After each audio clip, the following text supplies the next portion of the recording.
안녕하세요. 통계 디딤 영상 세 번째입니다. 앞에서 우리가 대표값 산포도를 살펴봤는데 이것은 별량이 한 가지 종류가 있을 때 그러면 여러 가지 값들이 있을 텐데 그 가운데 이 대표하는 값이 뭐가 있을까 살펴보는 게 바로 대표값이죠. 그죠? 세 가지가 있었고요. 이 가운데를 중심으로 얼마만큼 흩어져 있을까를 나타내는 게 바로 산포도였습니다. 자, 어떤 경우에는 x, y 이렇게 두 개의 별량을 한꺼번에 생각할 수 있고요. 얘네들 사이의 관계가 뭘까? 하나가 변할 때 다른 게 어떻게 변할까? 이런 생각을 해볼 수도 있잖아요. 그런 걸 측정하는 게 바로 상관관계인데 구체적으로 한번 살펴보겠습니다. 자, 예를 들어서 강수량이라는 것과 우산 판매량 한번 생각해 보죠. 자, 비가 많이 온다? 그러면 우산 판매량이 늘어나나요? 그렇죠. 비가 안 오면 우산 판매량이 줄어들 수 있겠죠. 자, 이것은 직접적으로 이 강수량 X라고 하고 우산 판매량 Y라고 하면 X가 Y에 서로 영향을 미칩니다. 자, 하나가 어떤 원인이 되어서 다른 것들이 일어난다. 이런 걸 인과관계 이렇게 표현할 수도 있겠죠. 자, 이런 변량들도 있을 수 있고요. 아이스크림 판매량, 선글라스 판매량 이건 어때요? 아이스크림 판매량이 많으면 선글라스 판매량도 많나요? 그럴 수 있어요. 근데 영향을 주는 거는 아니죠, 그죠? 날씨라는 걸 매개로 해서 날씨가 더우면 둘 다 동시에 늘어날 수 있고 날씨가 추우면 둘 다 동시에 떨어질 수도 있습니다. 요즘은 좀 다를 수도 있지만 어떻든 이 두 별량 사이에 어떤 관계가 있는가 이런 걸 나타내는 거 우리가 상관관계 이렇게 표현하고요. 이게 인과관계일 수도 있고 아닐 수도 있다는 거 조금 주의해서 구분해서 생각해 볼 필요가 있습니다. 자, 앞서 하나의 별량에 대해서 생각해 본 것처럼 이 상관관계의 경우에도 이 시각화 시켜보는 방법, 그래서 그래프를 통해서 직관적으로 이해하는 방법 생각해 볼 수도 있고요. 자, 어떤 계산을 통해서 하나의 수로 나타내서 이 상관관계를 파악할 수도 있습니다. 자, 구체적으로 한번 살펴보면, 자, 예를 들어서 어떤 세계의 어떤 도시의 위도와 평균 기온을 생각해 보면 위도가 높아지면 높아질수록 어때요? 기온은 떨어지겠죠. 추워지니까. 위도가 낮아지면 적도 쪽으로 가까이 가면 평균 기온은 올라간다고 볼 수 있습니다. 그래서 여러 도시의 데이터를 우리가 x, y 좌표 평면에 이걸 순서상으로 해서 좌표 평면이 한번 나타내 보면 이런 모양으로 보일 수 있고요. 그럼 어떤 특징이 보입니까? 자, 각각의 점들이 흩어져 있는 건 다르긴 하지만 하나의 선으로 이렇게 바꿔 보면 마치 우리가 직선처럼 생각할 수 있고 여기서는 기울기가 음인 거를 생각해 볼 수 있잖아요. 그럼 기울기가 음이란 얘기는 x가 증가하면 y는 감소하는 그런 형태로 나타낼 수 있죠. 그래서 이 둘 사이의 관계를 우리가 직선의 기울기하고 마치 비슷하게 생각해 볼 수 있는데, 그래서 양의 상관관계, 음의 상관관계 이런 표현을 합니다. 양의 상관관계는 하나가 증가하면 다른 것도 동시에 같이 증가하는 거. 음의 상관관계는 하나가 증가하면 다른 것들은 감소하는 그런 특징을 가진 거죠. 자, 둘 사이에 관계가 없는 이런 모양으로 나타날 수도 있겠죠. 점을 찍었을 때. 자, 이렇게 시각화시켜서 XY 두 변수를 시각화시켜서 나타내는 걸 우리가 산점도 이렇게 표현합니다. 자, 그렇게 했을 때 양의 상관관계, 음의 상관관계 이렇게 생각해 볼 수도 있고요. 자, 이 가운데 선을 생각해 보면 이게 어떻게 보면 평균 XY가 평균적으로 변하는 선이라고 이 가운데를 생각해 볼 수 있고요. 그 가운데에 몰려 있다고 하면 강한 양의 상관관계 이렇게 표현할 수도 있습니다.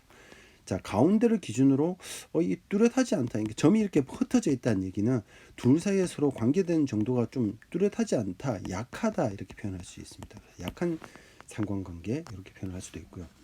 자, 그림을 통해서 이렇게 살펴볼 수 있고, 자, 이번에는 하나의 수로 나타내서 상관관계의 정도를 파악을 해보도록 하겠습니다. 이거는 마치 우리가 앞에서 산포도를 구할 때도 이 하나의 어떤 별량이 있으면 이 별량으로부터 편차를 계산해서 그 편차 제곱의 평균으로 분산을 계산하죠. 거기서 표준 편차를 이용해서 하나의 숫자로 이 평균을 중심으로 얼마나 흩어져 있는지를 살펴본 것처럼, 자, XY 두 개의 이 별량에 대해서도 역시 평균을 구하고 각각의 평균을 구한 다음에 그들의 편차, 그 다음에 둘 사이가 공통적으로 흩어져 있는 정도, 공분산이라고 얘기를 합니다. 두 별량이 공통된 분산. 이것은 두 편차를 곱한 다음에 평균을 내게 되고요. 자, 이거를 표준 편차를 이용해서 다시 나눠주는 값이 바로 상관계수라는 건데, 하나의 수로 두 별량의 관계되는 정도를 표현할 수 있습니다. 자, 계산의 예를 잠깐 볼게요. XY 두 개를 뭐 간단한 5개의 데이터를 한번 잡아봤고요. 자, 이 두 개가 어느 정도 XY가 관계되어 있는지를 계산을 할 텐데 일단은 각각의 평균을 역시 계산해 봐야 돼요. 둘 다 3이 됩니다. 역시 편차를 계산해 보면 평균을 중심으로 각각이 흩어져 있는 정도 마이너스 2, 마이너스 1, 0, 1, 2 이렇게 될 수 있을 거고 여기는 마이너스 1, 마이너스 2, 0, 2, 1 이렇게 표현되겠죠. 자, 이 각각으로부터 이 분산과 표준 편차를 계산해 보면 둘 다 루트 2라는 걸 일단 계산해 놓을 수 있고요. 자, 공분산은 어떻게 계산되냐면 두 편차에 곱한 겁니다. 마이너스 2와 마이너스 1을 곱하면 2, 얘네 둘을 또 곱하면 2, 0, 여기도 2, 2 이렇게 되죠. 이 두 편차 곱의 평균, 두 편차 곱을 평균해 보면 바로 코베리언스 XY 공분산이라는 계산할 수 있는데 다 더하면 8이 되고 나누기 5를 할 수 있죠. 그럼 1.6 정도 흩어져 있습니다. 이거를 마치 표준 편차를 계산하는 것처럼 이 공분산을 각각의 x의 표준 편차, y 표준 편차로 나눠주게 되면 0.8 이렇게 나오거든요. 요거를 우리가 상관계수라고 표현합니다. R이라고 쓰고 로라고 쓰기도 하고요. 자, 이거는 어떤 의미가 있는지 한번 볼게요. 자, 아까 앞에서 본 것처럼 산점도로 찍어보면 XY 좌표 평면에 이렇게 나타나잖아요. 점을 찍어서 표현하면 자, 가운데로 관계되어 있는 정도라는 선을 생각하면 이게 마치 평균하고 같다는 의미라고 그랬잖아요. 그런데 점을 봤더니 평균에서 이만큼 흩어져 있죠. 그럼 얼마만큼 ht어져 있느냐? 약 0.8 정도 흩어져 있다. 이렇게 생각하면 돼요. 그럼 0.8 정도 흩어져 있다는 게 어떤 의미냐? 자, 수치적으로 보면 이런 의미입니다. 이 가운데와 완전하게 일치되면 상관계수가 1이라고 얘기해요. 양쪽으로.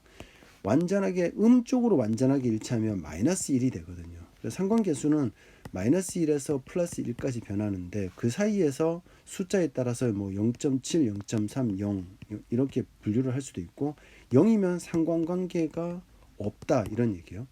근데 야 0.1에서 0.3 정도 이러면 보통 약한 상관관계예요. 스케트 플러스는 이런 모양이 될 거고 0.3에서 0.7 정도 되면 한 중간 정도 0.7에서 1 정도 되면 강한 상관관계 이렇게 표현하면 되겠죠. 그래서 시각적으로 나타난 산점도와 수로 계산한 상관계수 요 두 개를 서로 짝지어서 보면 XY가 얼마나 관계되어 있는지를 좀 더 정확하게 판단할 수 있게 됩니다.